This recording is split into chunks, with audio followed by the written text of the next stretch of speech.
नसीब में हुआ तो सीएम बनूंगा, ये बोल है महाराष्ट्र के उप मुख्यमंत्री अजित पवार के। यानी उनके भी दिमाग में कहीं ना कहीं ये बात है कि वो भी सीएम बन सकते हैं, या उनका भी ये सपना है कि वो भी महाराष्ट्र के एक दिन मुख्यमंत्री बने। वैसे मुख्यमंत्री बनने का सपना देखना कोई गलत बात नहीं है, क्योंकि किसी भी फील्ड में जब कोई इंसान कदम बढ़ाता है तो उसकी इच्छा होती है कि वो उस फील्ड में सबसे ऊंचाई तक पहुंचे, ऊंचे मकाम तक पहुंचे। आपको बता दें कि एक चैनल को इंटरव्यू देते समय अजित पवार ने कहा कि नसीब में हुआ तो एक दिन सीएम बनूंगा। उन्होंने ये भी बहुत सारी बातें की है, जन सम्मान यात्रा के बारे में बातचीत की है, और जिस तरह से उन्होंने सरकार में रहते हुए जो पॉलिसीज़ लाई हैं उनके बारे में भी बात की है। लेकिन सबसे ज़्यादा चर्चा इसी बात की हो रही है कि नसीब में हुआ तो सीएम बनूंगा।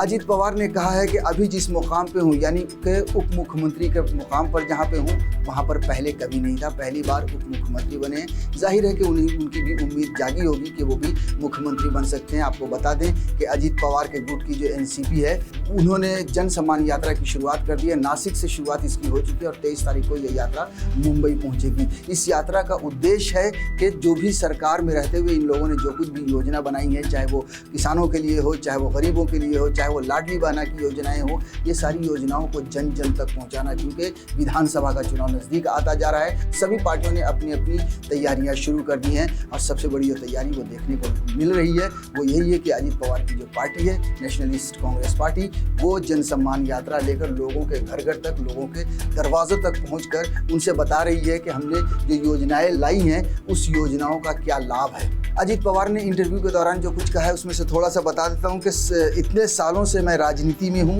इसके पहले जिस पोस्ट पर मैं हूं उस पोस्ट पर मैं पहले कभी नहीं था, तब उसकी जिम्मेदारी खुद साहब के ऊपर थी। साहब यानी कि वो शरद पवार, उनके जो चाचा हैं, उनके ऊपर थी। आपको बता दें, और आप सभी जानते हैं, पूरा देश जानता है कि एनसीपी नेशनलिस्ट कांग्रेस पार्टी में एक बड़े सदस्य के तौर पर थे अजित पवार, और उस जो मुखिया थे उस पार्टी के वो शरद पवार थे। लेकिन कुछ महीनों पहले इस पार्टी को दो टुकड़ों में कर दिया गया, और जो एक बड़ा हिस्सा है वो अजित पवार के साथ चली गई, और अजित पवार महाराष्ट्र के उप मुख्यमंत्री बने। अजित पवार ने इस इंटरव्यू में जन सम्मान यात्रा की भी बातें की है। उन्होंने कहा है कि मैं आज जन सम्मान यात्रा के लिए निकला हूं।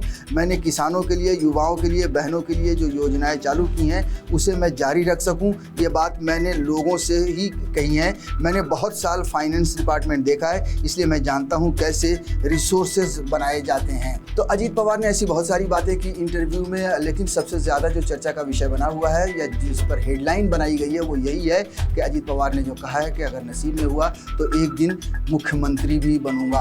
आपको बता दें कि लोकसभा चुनाव के बाद जो महाराष्ट्र में एनडीए की जो खराब स्थिति हुई थी, उसमें सबसे बड़ा जिम्मेदार अजित पवार को या उनकी पार्टी को ही माना जा रहा था। कई जगह चर्चाओं में इसी तरह की बातें हो रही थी। महायुति की जो कमज़ोर कड़ी है वो अजित पवार ही है। लेकिन अजित पवार की ये जो जन सम्मान यात्रा है, ये भी कहा जा रहा है कि इस जन सम्मान यात्रा से अजित पवार को और उनकी पार्टी को फ़ायदा मिल सकता है, क्योंकि लोगों तक डायरेक्ट पहुंचना और उनको योजनाओं के बारे में बताना लोगों को सरकार से या महायुति गठबंधन से जोड़ेगा।